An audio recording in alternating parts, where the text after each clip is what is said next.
Здравейте! Вие сте с най-новия подкаст "Жените, които вдъхновяват" под шапката на Business Lady Club International, а аз съм Виолета Мачева Райколеско, предприемач, собственик на най-магичната печатница Magic Outdoor, а тук до мен е една личност вдъхновител.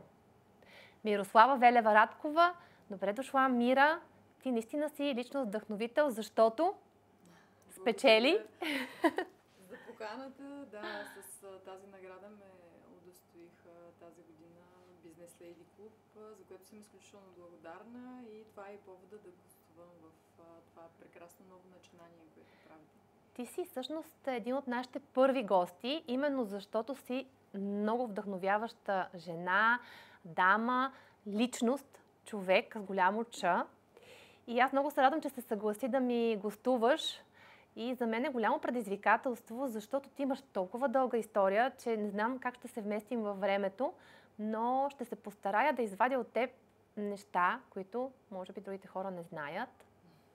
Като човек, който те познава сравнително добре, защото ти си толкова дълбока душа, че човек не може да те опознае напълно, но ще ми бъде много приятно да извадя от теб много вдъхновяващи неща, които да мотивират хората, които ни слушат и които ни гледат.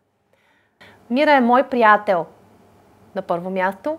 Тя е мозъчен треньор, нещо много интересно и ново. Тя е писател. Тя е ментор.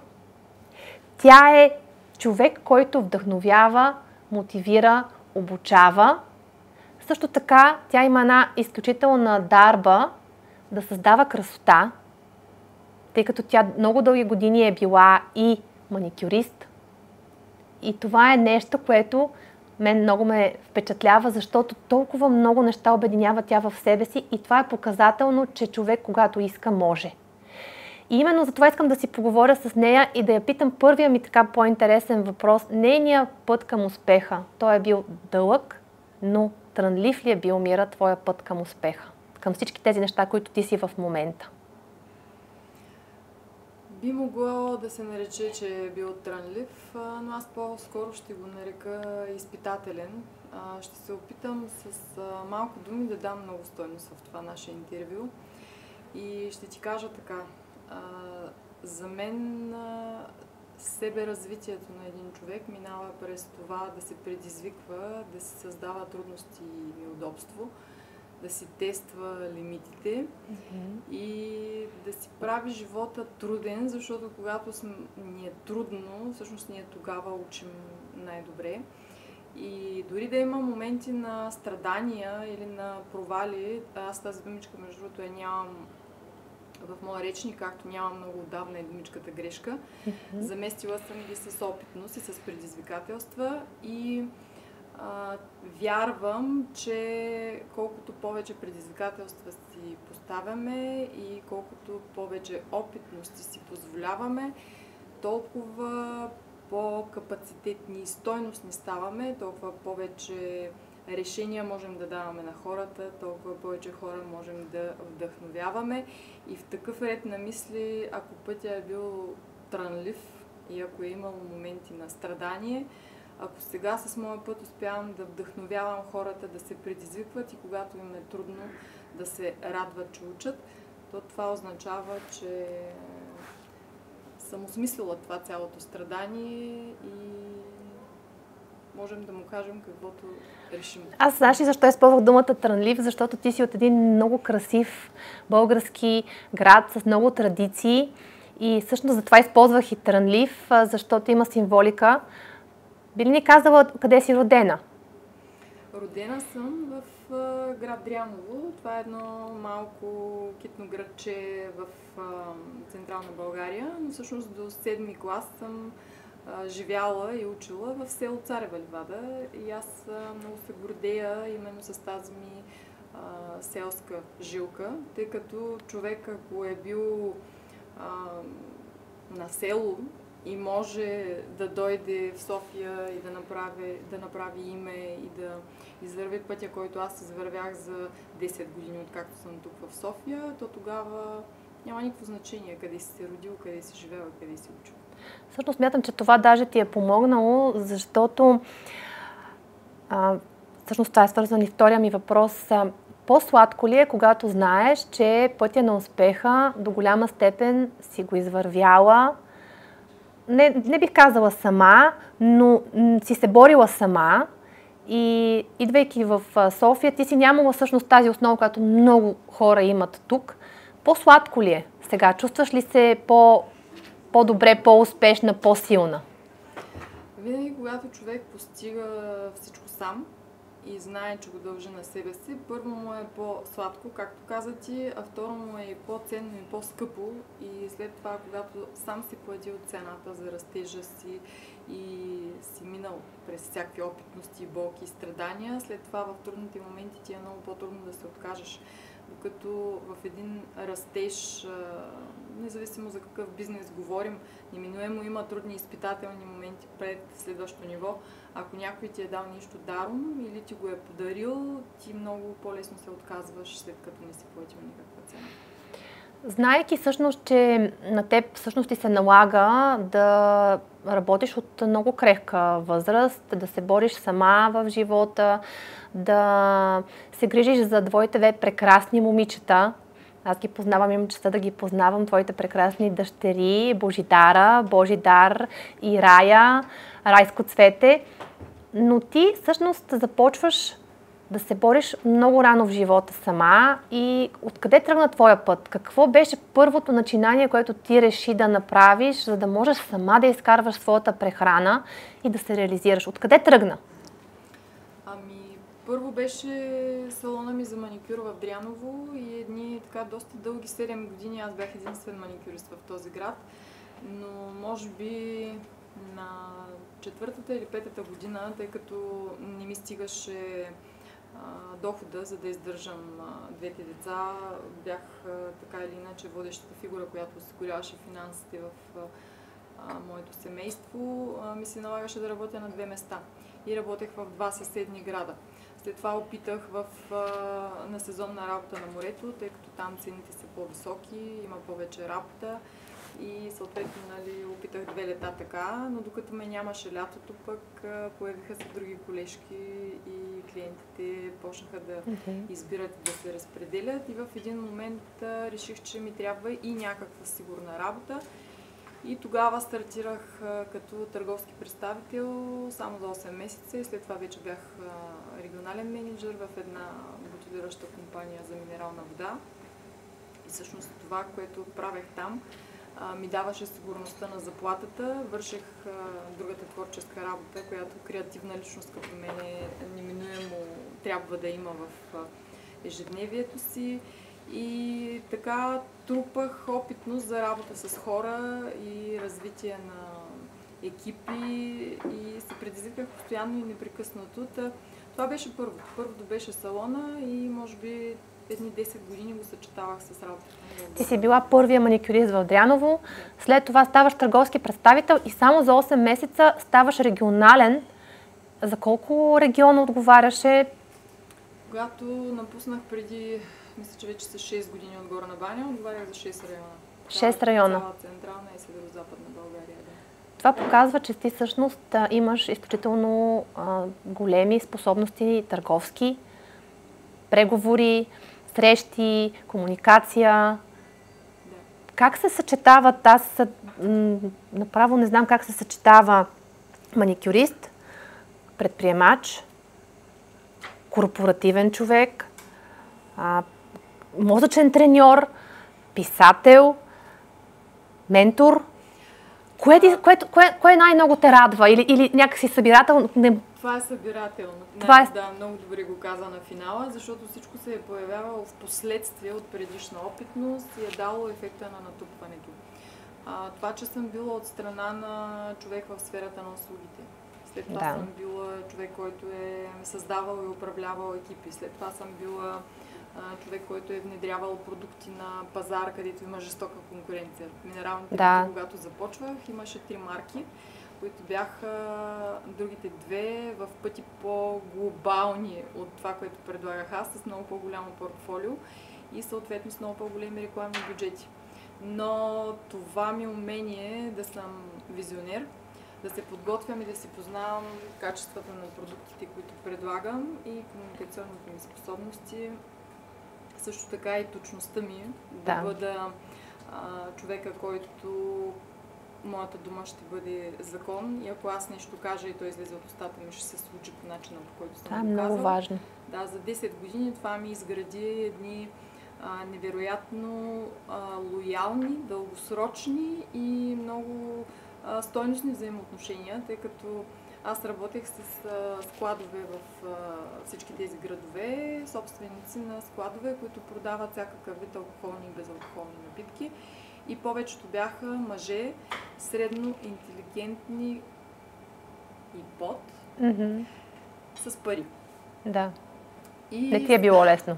Не ми беше никак лесно и смятам, че заради младостта ми, заради това, че съм красотата, жена, така или иначе, хайде да кажем чара и харизмата, тъй като аз отскоро свиквам да виждам себе си красива и да речем, че виждам в себе си харизма и чар. Винаги съм знаела, че ги притежавам, не съм осъзнавала какво точно виждат хората в мене, но натрупах си едни така сериозни килограми заради трудностите, с които трябваше да се справям и може би като някаква форма на защитна реакция, за да не ме виждат тези мъже като жена. Аз всъщност това исках да кажа, че в последните 3 години ти изчезна наполовина. Да. Какво искам да кажа? Може ли да обясниш? Всъщност това, което ти казваше, това, което съм написала в моята автобиографична книга Изборът, когато душата гладува, тялото преяжда. Тъй като виждат зрителите, че съм избрала една доста провокативна корица. Да. Това са карикатури. Главите са моите, а телата надолу са карикатури. Но всъщност там е описан целият този мой път, в който аз бях влязла в един режим на оцеляване и буквално се борех с живота да върша мъжката и женската работа в едно семейство, т.е. да бъда и майката и бащата на база тогавашните ми знания и опитност, тогавашните ми вярвания и ценности. И съответно с трудностите, с обидата, с гордостта, с разочарование, гняв, всичко това, което тогава не познавах. Всяко едно глътнато и задържано нещо като емоция ми се отразяваше на фигурата, докато не стигнах едни повратни 100 кг преди... ще станат 4 години вече. И тогава помням си. Взех решение, че твърде дълго съм заглушавала гласа на душата си и е време да се обърне и да погледне. Тази обвивка, която всъщност аз смятам, че много хора, просто това е като една защитна обвивка, която ние изграждаме около себе си. Тези килограми, ние ги трупаме, за да се защитим. Така ли е? Психосоматично е така, физиологично, всъщност, когато ние сме в състояние, в което оцеляваме и в което се активира нашата амигдала и трите реакции са бий, се бяга или замръзни. Тоест ти се стягаш в един период, в който е трудно да не чувстваш нищо. Да. Била съм изморена, била съм отчаяна, била съм разбита. Не съм си позволявала нищо от това да чувствам, тъй като е трябвало да се грижа, да изхранвам децата ми и да работя по 15 часа на ден, без почивен ден, 15 години. В последствие на 5 места едновременно. Тоест аз до толкова съм свикнала да живея с адреналина и кортизола, че в един момент той стана моя същност. И това стягане и непозволяване да чувстваш всички тези негативни чувства, те всъщност ти пречат да чувстваш и позитивните. Това свръхотделяне на хормони на стреса, което се случва в организма, кортизола и адреналина не се разграждат, ако не ги освободиш по здравословен начин, което аз не правех, те се трупат и ти само пълнеш. Знаеш, като примерно жените по някакъв начин трябва да им се бият кортикостероиди, че те след това изкуствено напълняват. Така че всъщност психосоматично, да, това е защитната обвивка, но физиологично всичко има обяснение на ниво. Ти свали всъщност 40 кг, да. 40 кг свалих, да. От 100 стигнах до 60, в момента съм 63 и това е моето здравословно тегло, с което се чувствам окей, комфортно. Сега тялото ми е толкова изчистено и толкова чувствително, че ако в момента, примерно, си причиня стрес и то е повече от 2 дни, аз се събуждам с позиви за повръщане. Да. Тоест тази отрова тялото ми вече не иска да я приеме. Но ако нямам целият този път, който съм извървяла, аз няма да мога да ти го разкажа толкова истински и автентично. Аз искам да те попитам, тъй като познавам твоите талантливи госпожици и Рая, и Божидара. Кажи ни нещо повече за тях. Какво представляват те? Има ли в тях тази сила, тази енергия, този устрем, който го има в теб? Предава ли си го на тях? Рая, която е на 24 години, е някакво голямо събирателно на моите таланти и креативност, на моите емоции, и тя все още не е успяла да стигне до нейната точка, в която да канализира всичко това, което се бори в нея. И тя пее, пише стихове, пише песни, композира музика, графичен дизайнер. Толкова много неща има в нея и толкова много емоции. Тя в момента има моя проблем от преди 4 години с наднорменото тегло, но аз мога да бъда само добрия пример за нея.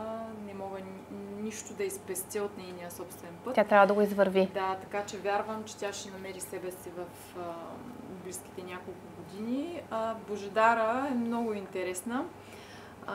Тя е някакси, няма 17, на 16 и половина е, но е събрала една много голяма осъзнатост, една много голяма мъдрост, може би от това, че цялата ми трансформация се е случила пред нейните очи, тъй като с голямата ми дъщеря, тя не живее в къщи от 18 годишна и реално не е видяла пред очите си това, което се е случило. Като Божидара го видя, тя е коренно различна, има тяло в момента на манекен, перфектни мерки. Има уникална самооценка за себе си, има самочувствие, отстоява си границите, изразява си емоциите. Тоест, те двете са оживелите ми стара и нова версия пред мен, в които някак си, оглеждайки се в тях, аз виждам колко дълъг път съм извървяла и съответно всяка си носи нейните неща, но и двете имат усет към красивото, имат таланти, също са така свръхчувствителни и емоционални като мен. И аз съм избрала като майка да развивам себе си, да им давам любов толкова доколкото мога, защото човек не може да даде повече от това, от което е получил. Работя много със себе си и съм избрала да бъда пример и вдъхновение за тях. е много важно, че ти всъщност ги вдъхновяваш и си примера. Защото колкото и да им говорим, те не винаги чуват, но когато виждат, те възприемат много по-лесно. А ти си вдъхновител, писател и си сътворила толкова много интересни книги, неизпратени писма до баща ми, книгата за твоята трансформация. Сега има нови неща, нови деца, които си създала, дневници, наръчник по величие. Имаме си сутрешни ритуали, вечерни ритуали. Имаме една много екзотична книга с еротични разкази. Имаш ли твое любимо дете от всичките тези книги, които си създала? Защото те са излезли от теб, така че са ти като деца. Сега, първата ми книга, която не е тук и която написах, е Библия на успешния маникюрист. В един етап от живота ми тя винаги ще бъде и ще се остане моето любимо дете, защото когато я написах и когато започнах да получавам обратни връзки след нейното написване, реално това беше осъзнаването, че аз мога да пиша, имам талант и сбъдвам една близо, хайде да речем, ако съм започнала да пиша като дете, да водя дневници около 8-9 годишна, на 40 бях, когато написах първата книга, сега съм на 46, но съм сбъднала. Всъщност Библията на маникюриста е твоята първа книга. Тя е много красива, аз я спомням. Имаше много интересна картинка отпред. Да, една златна ябълка и една ръка с дълги ногти, защото в нашия бранш, може би, работят най-противоречивите личности като жени. Според мен, точно това ми беше другия въпрос. Според мен във вашия бранш на маникюристите, вие сте психолози и изповедници и маникюристи 3 в 1. как се поема тази цялата информация, която идва човек и почва да ви говори и да ви споделя? Как се обработва? Аз направо не знам как става. Ако човек не знае, не се обработва, се събира и се стига до бърнаут. И всъщност така се получих аз първия бърнаут, защото в идеята си да бъде клиента доволен, при мен да дойде, да разтовари, да се чувства окей, когато излезе, с това, че час и половина, два го държа за ръцете, докато върша услугата. Всъщност аз поемам целия му негативизъм. И ако това са 8-10 клиентки на ден, представи си, не мога да си представя. Аз се прибирам буквално пълна с проблемите на хората, които аз не знаех как да изхвърлям и как да вентилирам и съответно нямах търпението нито да си видя децата, нито да си погледна дома. Нали? Когато човек няма нужните знания и осъзнатост и живее на автомат и живее в този режим на оцеляване и преследване, който е мъжката енергия. Това да слагаш цели, да гониш, да преследваш, това е типично мъжката енергия. Нали, ти тогава тази част в мозъка, която се нарича хипокамп и отговаря за ученето, тя въобще блокира.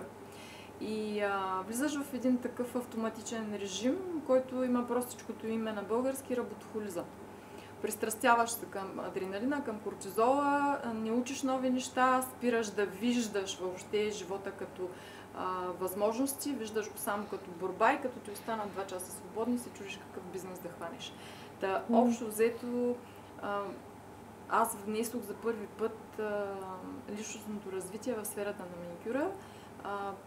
Първо през личния ми пример, давайки възможността на дамите, работещи в този бранш, да разберат, че те не са кошчета за душевни отпадъци, не са безплатни психолози и че ако ще го правят това, трябва да има бариера докъде. Ако ще го правят, може да е платено.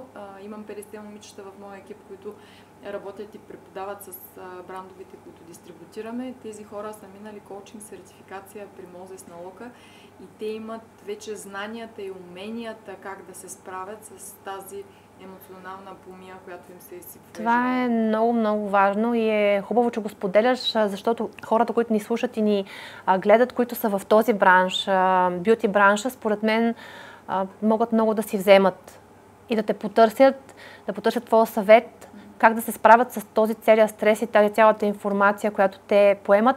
Интересно ми е, правиш ли време на време маникюр все още?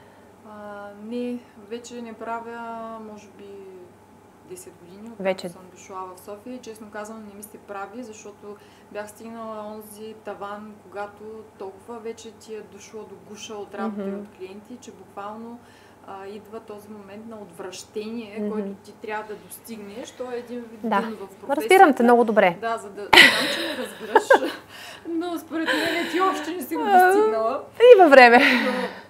Стигайки до този момент, в който ти се отвръщаваш, един вид това е дъното, но той е и тавана на възможностите ти, в който ти трябва да пробиеш и да се качиш на следващото ниво.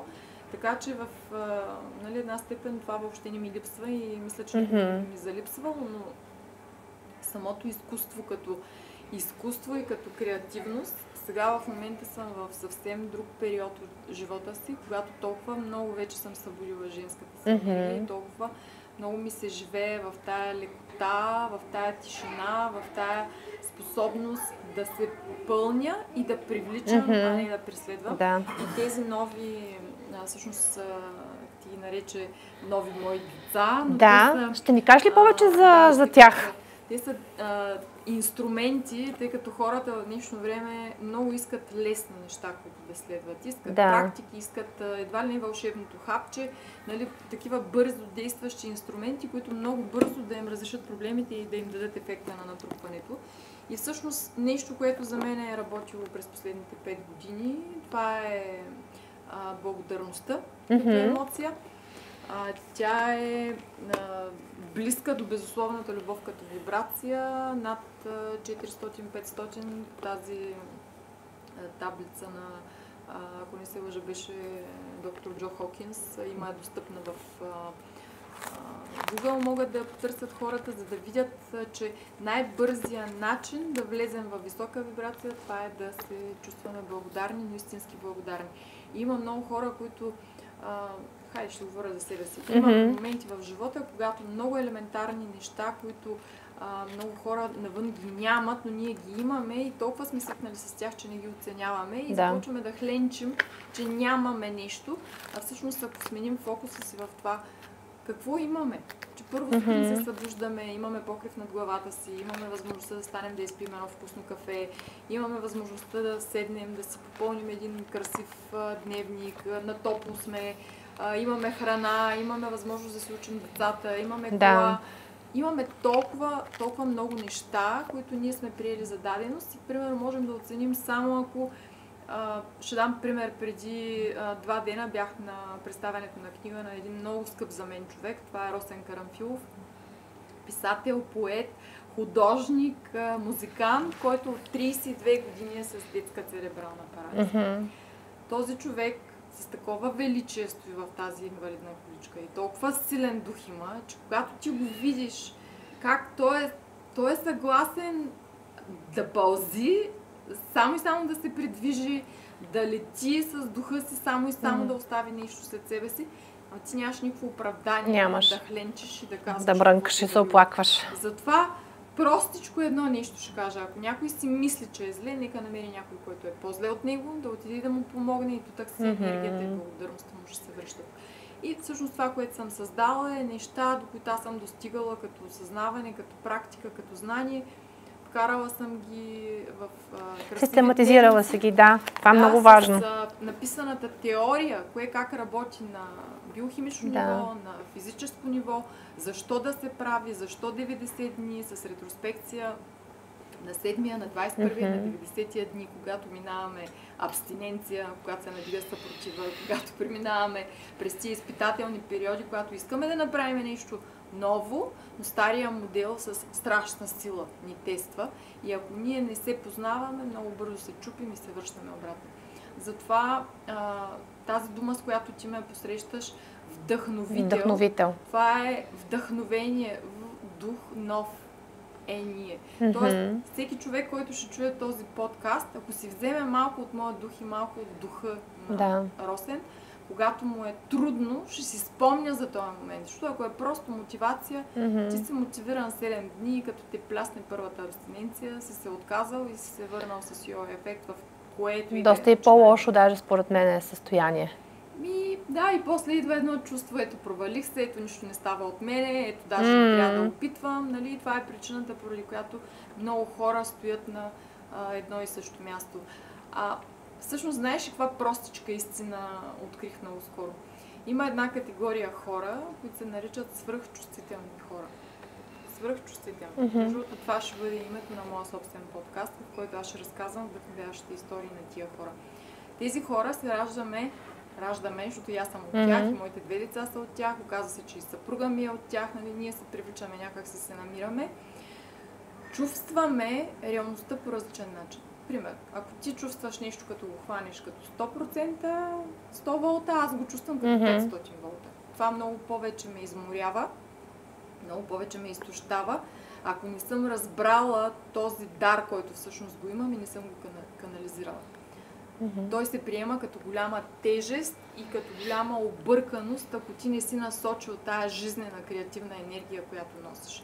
И в момента, в който разбереш всъщност, че това, което притежаваш, те прави различен, но те прави различен като дар, защото аз ако мога да чувствам болката на 500%, мога да чувствам и радостта и щастието и любовта на 500%.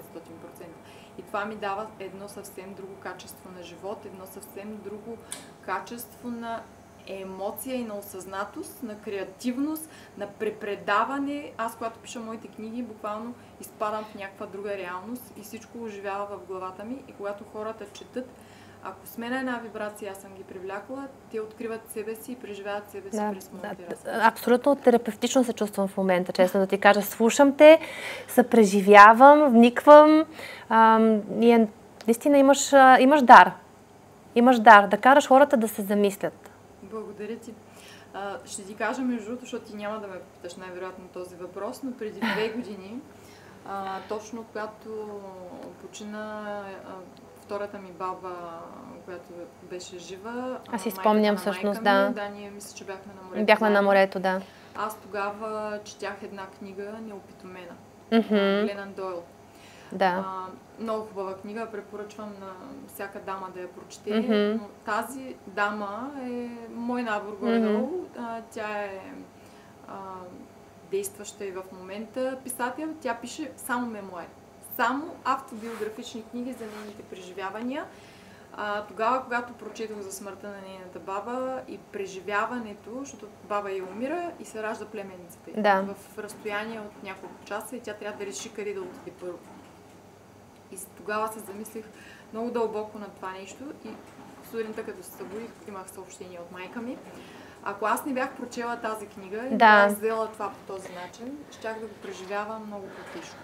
Тогава аз започнах да виждам, че всъщност реалността ни дава някакви знаци, просто ние трябва да си позволим да ги чуем. И тогава си пожелах, че аз искам да бъда българската Гленън Дойл. И до тук някак се не знам как, всичките ми книги са автобиографични. И ми се получава да правя този елемент на терапевтично писане за мен самата. И да си позволя да бъда толкова автентична, откровенна и уязвима. Това е една друга дума, която много обичам, уязвима. Когато ти кажеш истината, когато се разсъблечеш чисто голо, ти няма какво да губиш повече. Няма повече да губиш, да, така. И просто останалото го решават хората. Нали? Често обичам да давам пример с нивата на агресия при боксерите и при хирурзите. Едни и същи са. Да. Само, че единия с нивото на съзнание, което има, бие и го бият. А другия се мобилизира и се скалпела спасява животи. И това е въпрос на избор. Всеки един човек от нас има вътре в себе си някакъв дар, има вътре в себе си някакъв потенциал, има количество жизнена енергия, която му е дадена и с която се ражда. Ако тази енергия ти нямаш силата и нямаш достоинството да я развиеш, да развиеш жизнения си потенциал, а просто я оставиш така, не я канализираш, тя се превръща в саморазрушително. А ти смяташ ли, че вече си достигнала нивото на усъвършенстване и най-добрата версия на себе си? Не. Даже мисля, че не съм на средата. Аз казвам за мене си, че съм човек в процес, че се променям и уча постоянно и непрекъснато. Изключително отворена съм да вземам обратна връзка. Не я вземам като критика в никакъв случай, защото ако човек не е готов да чува как го виждат околните, той няма никакъв шанс да се подобрява. И с скоростта и дълбочината, с която се движа, аз съм развълнувана да се срещна с мира след една година, с мира след 5 години, с мира след 10 години и съм сигурна, че ефекта на натрупването ще е вау. Кое е било най-предизвикателното ти обучение за себеусъвършенстване? Кое е било? Мисля, кое ти е било най-трудно? Аз знам за едно, което за мен би било много трудно. Ти знаеш за кое говоря. С телефоните, с липсата на телефони, да мълчиш, не знам колко време беше, но това са доста обучения, тъй като споменахме за мозъчна наука. Има ли такова обучение за самоусъвършенстване, което ти е било трудно? Това беше едното. Сатори, то не е точно обучение, то е процес да, самоусъвършенстване. Аскеза. Да, води го една дама, сертифициран ошотерапевт, Ганга Кординг, когато отидох преди 2 години за първи път. Аз си представях, че отивам на ретрит.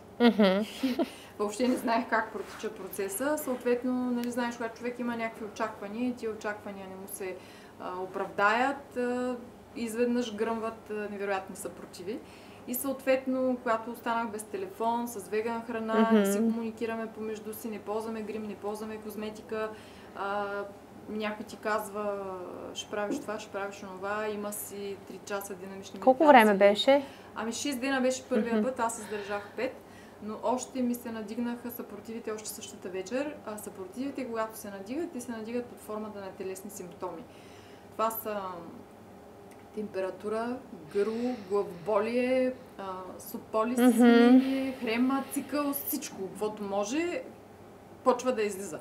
Защото реално мозъка, неговата задача е да ни накара да оцелеем. Всяка една промяна или трансформация изисква енергия. Тоест, изисква да влезеш там, където си заривал под килимчето. Всъщност това са емоционалните блокажи, защото motion е енергия за движение. Когато ти си прекъсвал да изразяваш емоциите, това блокира вътре в тялото, утаява се и някъде си седи по тебе в килограми, в болки някакви, но стои. И когато правиш по 3 часа динамични медитации на ден с скачане, викане, изкарване, минаваш през някакви процеси, това нещо тръгва да се надига и този процес е болезнен. Процеса на пробуждане, процеса на трансформация, това всичкото си боли на физическо ниво и си има симптомите, нали, трябва да си много силен човек, за да можеш да го преодолееш, според мен, цялата съпротива на тялото, която изпитваш. Знаеш, истината е, че като тръгнеш, връщане нямаш. Да. Ако веднъж си тръгнал, вече не ти пита силен ли си, слаб ли си, какъв си. Трябва да го просто преминеш. Просто трябва да го преминеш. А ти си такъв вдъхновител, теб какво те вдъхновява? Мен лично ме вдъхновяват имаш ли личности вдъхновители? Да. Имам и аз почти винаги на всеки подкаст ги казвам. Може би най-важният човек в моя живот, това е пастор Максим Асенов, който ми помогна да изясня в какво вярвам и да работя в моето духовно пробуждане. Дамата вдъхновител, която познаваме и двете много добре, това е Йордана Димитрова. Тя беше човека, който ме върна в женското и от нея се взех и продължавам да се вземам толкова много и тя винаги ще остане за мене един много ключов човек, една много ключова фигура в моето развитие. Между другото, това е човека, който ми е давал, някой би казал, най-голямата критика, но напротив, тя за мен винаги е давала най-полезната обратна връзка, но аз си бях казала, че съм готова да я приемеш, да я приемам и продължавам да го правя. Да.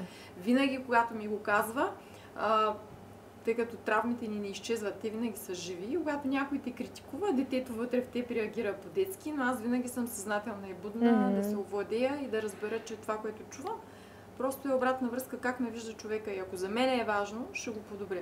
И аз продължавам да се подобрявам. Третия важен човек в живота и развитието ми, това е Мозес Налока. С него работя от 6 години, с него написах първата си книга.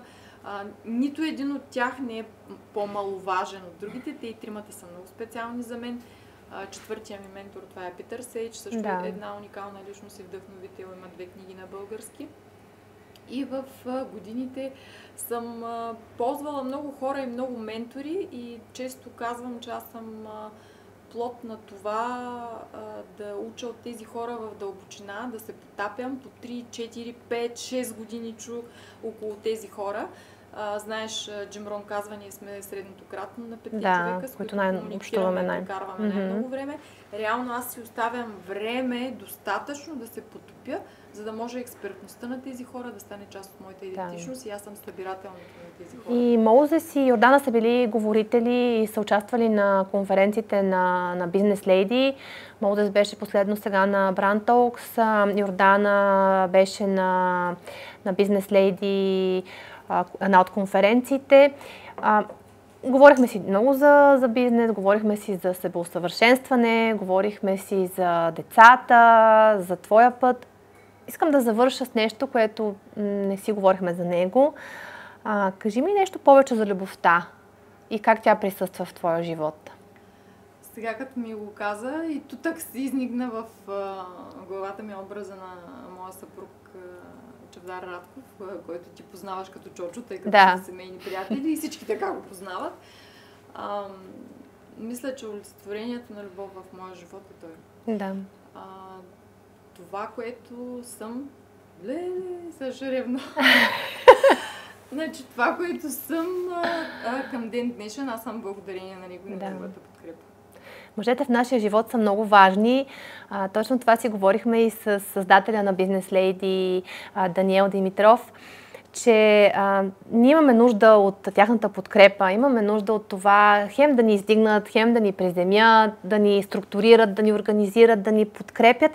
И аз за това оставих този въпрос за най-накрая, защото ти си една изключително силна жена, която създава впечатлението, че сама върви по този път, но аз знам, че наистина в твоя живот подкрепата на твоя съпруг е много голяма и винаги в нашето съзнание и в моето съзнание, на моето семейство, вие изниквате двамата като така вървят двама. Има една такава песен, вървят ли двама по този път, много хубава. Ще намерят път, когато вървят двамата. Ако ми позволиш Да. само да вметна, понеже сега, нали, по различни предавания и формати много често се говори, че мъжете трябва да са алфа, че трябва да имаме алфа мъжкари. Истината е, че алфа мъжкарите са лоши момчета. И с тях не се живее лесно. Да. Другата категория след алфа са бета.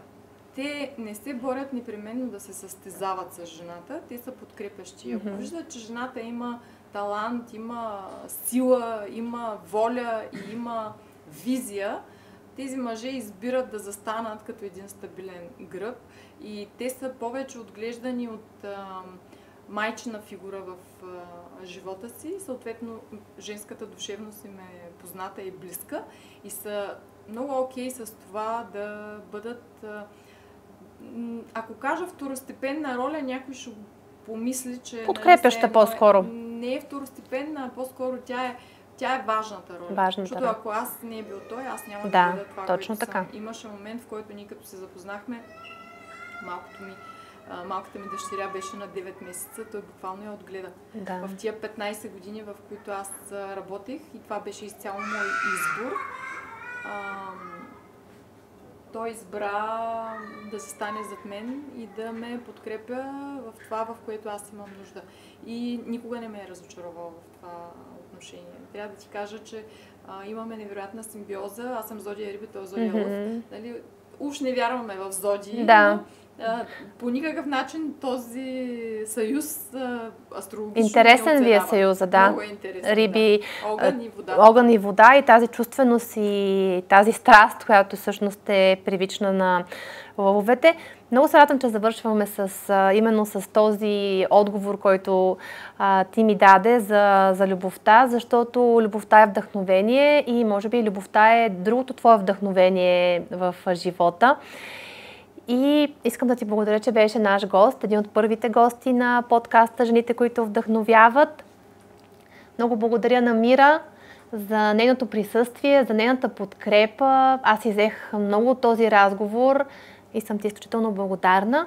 Това беше подкаста на Business Lady Club "Жените, които вдъхновяват". Аз съм Виолета Мачева Рейколеско. Благодаря ви и до скоро!